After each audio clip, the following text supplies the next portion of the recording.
అందరికీ నమస్తే. నేను మీ లైఫ్ ఇన్ కల్ప్ తెలుగు అబ్బాయిని. అందరూ ఎలా ఉన్నారండి? ఈరోజు అయితే ఖత్తర్లో ఉన్న గవర్నమెంట్ వాళ్ళ మెడికల్ సెంటర్కి వచ్చాం. ఇక్కడ అందరికీ మెడికల్ చేస్తూ ఉంటారు. మా ఇంటికి కొత్తగా పని మనిషి వచ్చిందండి ఉగాండా నుంచి. ఆమెను అయితే ఇక్కడ తీసుకురావడం జరిగింది టెస్టుల కోసం. ఇక్కడ ప్రత్యేకంగా మనకు అక్కడ జరిగేంత ప్రాసెస్ ఉండదు. జస్ట్ ఒక ఎక్స్రే, బ్లడ్ టెస్ట్ ఉంటాయి. ప్రాసెస్ చాలా ఈజీగా ఉంటుంది. మీకు కనుక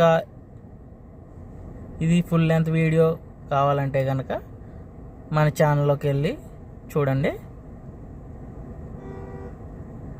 అంతేకాదు మన ఛానల్ని సబ్స్క్రైబ్ చేయండి, షేర్ చేయండి, లైక్ చేయండి. Thank you.